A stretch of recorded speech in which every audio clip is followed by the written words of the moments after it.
Good morning here in Hoville, where our sheepy friends fed and watered and starting to make a load of ruckus. I'm going to quickly wash my hair this morning. I think that's the vibe. It's starting to get quite greasy. And then I think we'll get straight on the road to Fécamp, because there's not much here for me left. I might play a bit of basketball this morning just to get my exercise in. But realistically, I'm out of water and food. I need to get on down to the supermarket, and where I'm parking in Fécamp, there is a supermarket kind of nearby. So I'm thinking, get the hour drive there done. Looks pretty nice, the roads, pretty simple drive. And then yeah, do some shopping, explore Fécamp, and then yeah. But yeah, I gotta wash my hair first because this thing needs washing. That's not the most glamorous shower technique I've ever had. I don't have enough water to actually run my shower, so I'm just using whatever water I have here in this bucket and kind of dunking my head. Give myself a bit of a swirly, but we're getting there. We're just rubbing this shampoo in.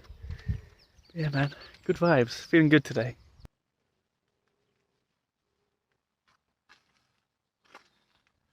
Tell you what, that feels good.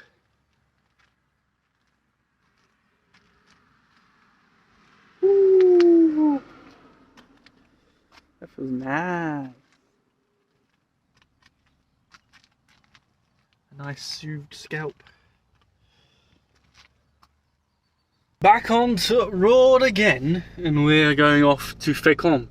So yeah, gonna get started. I've got another episode of the Off Menu podcast downloaded to listen to as I'm driving. And yeah, it's about an hour's drive. So yeah, let's get cracking. Let's get cracking. Alrighty folks, we have arrived here. The van has made it in one piece. There was some absolutely horrendous roads in Fécamp. Some that it's like they don't understand how to fix a pothole kind of roads. Somewhere they've like built these big like bulbous bits in the road on purpose for whatever reason. But yeah, we're here in this little, well, pretty big car park here, which is essentially like up on top of the cliffs. You can see behind me here, there's a giant wind farm up here. There is actually just over there in the sea a giant wind farm out at sea, and over there, I've just walked over there briefly, there's like a nice little like trail which goes down into Fécamp, and you can get a nice view of the cliff, so I'll show you that in a moment. But I'm literally gonna get changed now so that I can walk into Fécamp, do some shopping, that kind of thing. But yeah, it's definitely not kind of where I want to be wearing joggers and stuff here in my comfies. Yeah, it's pretty cool up here. Okay, we've charged up. We've had a little munch, finished off the last of our bread. And yeah, I'm gonna walk down to the Carrefour, which is about 25 minutes down this little trail. I'm gonna shop, come back, drop everything off, unpack, see how the rain is, because it's starting to rain now. So if it's still raining, I'll stay in the van for a bit. If it's dried up by then, I will go back into the town and explore the town. But priority now is getting food and drink and restocking, essentially, so that I have something to eat tonight, regardless of whether I can go into Fécamp or whether I'm staying in the van. So that is what I'm going to do. I haven't brought any waterproof trousers or shoes. It's going to be interesting.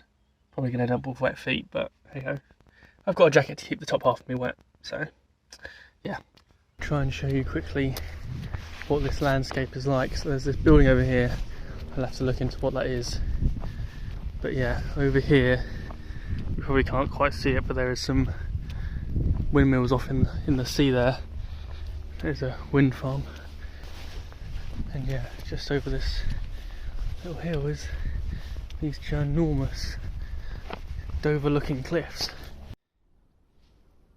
Well, it turns out I'm on the wrong footpath. I need to be over there somewhere. But look at this for a view.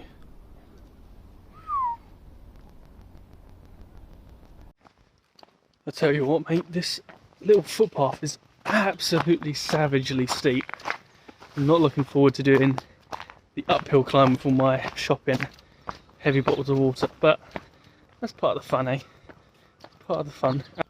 And to be fair, I've parked in worse places where I've had to walk, you know, like an hour down and uphill. But at least in Rouen, there was the supermarket right next to me. Yeah, this place is massive. Every now and then as well, I catch like a nice little glimpse of the town down below through one of these little openings. Looks so cool. I'm always impressed with the scale of these towns, because when you look at them on Google Maps, I always get this thing where it's like, obviously Paris, Lyon, Lille and Marseille, all those places are ginormous. But when you look at these places comparatively on the map, they look like they're going to be minuscule, like a few, you know, a dozen houses, you know, a little shop. But you come to them and they're a lot more sprawling than I imagined, which is cool. Yeah, this place looks very, very cool. Okay, we're now down here by the water. It's certainly got that kind of oceany, a little bit fishy smell. Very industrial here, lots of, you know, factories and things like that kind of vibe. Big harbour over there. I can see a nice looking church in the distance. It's probably the tallest building in the area.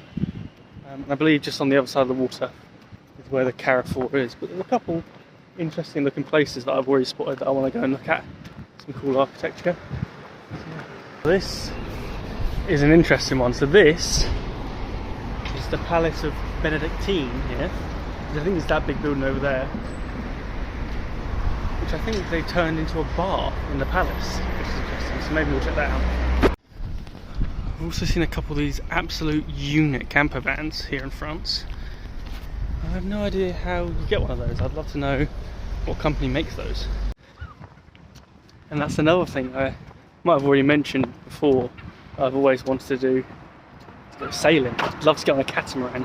Obviously not on my own, and obviously I can't buy a boat, but like if I could just join a pre-existing crew for like a week, just to experience it, learn how to tie the sails, you know, that kind of thing.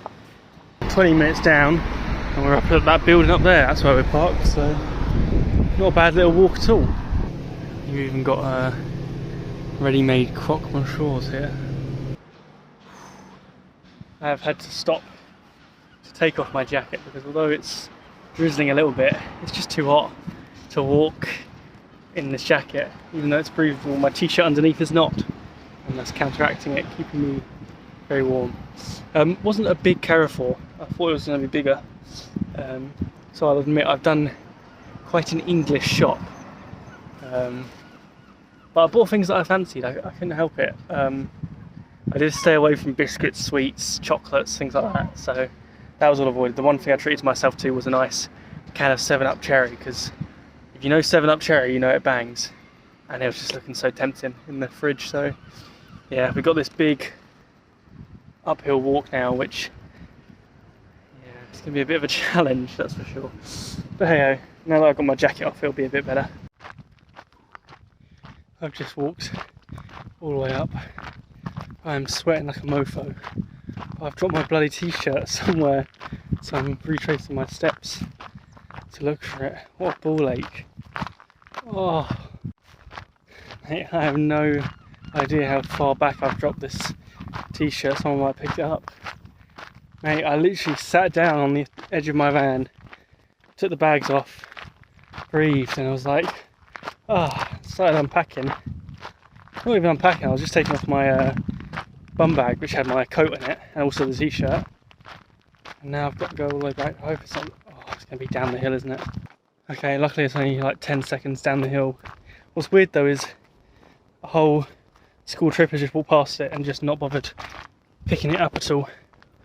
Very peculiar. I don't know, with things like that, I'm always like, if I see someone's hat or something they've dropped, I always take it and leave it on like a wall or a post or somewhere where it's kind of obvious. Hey, I can't complain too much, because I mean, look at that view. I'm back. I'm not going back into town. It's still raining and I am too knackered. I need a bottle of water. I need to sit with my feet up and watch some Netflix. I'm watching this show called Supercell. That's really good. I didn't realise till the second episode it's made by Ratman, the guy that did the kind of YouTube stories. I could hear voices and I didn't know where they were coming from, but it turns out from up that pylon there, they're working.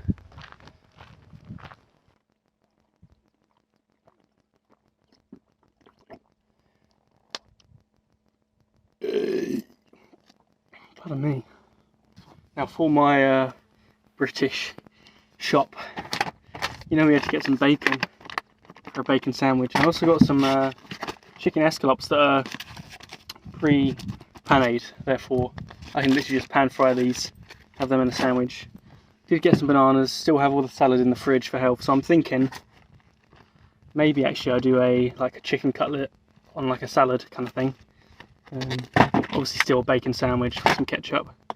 Got myself washing up liquid, almond scented washing up liquid.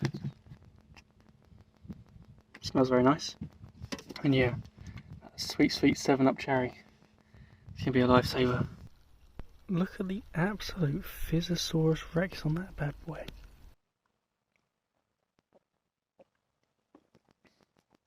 It's so good. 7-Up cherry. So good. Cherry anything's good. Alrighty, so it's still drizzling a little bit, but we're gonna try and make use of the weather before it starts pouring down to make our dinner. So we're gonna take some of these chicken escalopes and make a nice kind of chicken salad-y, sandwichy thing. It says to fry it without any oil, so I'm just gonna dry fry them for 5 minutes aside and then construct a sandwich.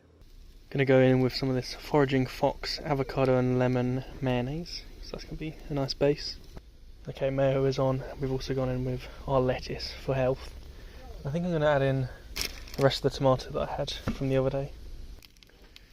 These bad boys are starting to get crispy. Just need to season the tomatoes. I'm deciding whether to use one of these or whether to go for some ketchup as well. Now what's weird to me is that the packaging did say do not eat without cooking, but it's a pre-cooked chicken, so I'm like, why can't you use it cold? Anyhow, I wasn't going to use it cold anyway. It was worth just checking it out. Okay, chopping up the chicken, some of the breading came off, but tell you what, I couldn't be any more excited for a little chicken salad sarnie.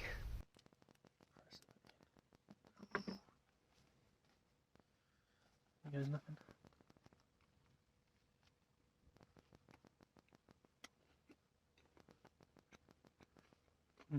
Fried food.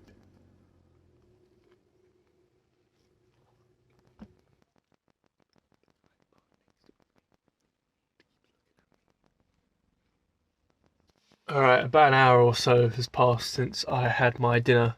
And yeah, it was very weird. There was a guy parked next to me and the whole time I was like cooking and eating my dinner, he was like leant forward in his chair looking out his window and looking at me through the little gap between my door and my van. And we kept like locking eyes and he wouldn't stop looking at me. And at one point I had to come round to the side door to get something from the front of the van. And I said hello, I said, bonjour, got nothing back. And then he continued after that to look at me. So it's a bit weird.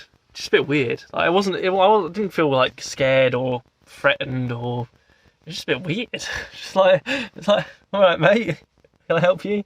I'm sure he was just interested in what I was doing. Like, oh, this guy's like cooking out the back of his van or whatever. But yeah, or maybe it was because I was talking to myself at the start when I was filming. But yeah, I don't know. He seemed to have a very weird interest in me. And it was weird, him and his partner just sat there at the top of this cliff, vaping in the car for like half an hour. Did nothing else, just sat there and vaped and then left. But hey ho, back in the van now. Gonna go back to watching some Supercell, because I've got another 2 episodes downloaded. And then yeah, I haven't actually cracked out the guitar yesterday, so then I think I'm gonna round up the evening with a little bit of guitar. So yeah.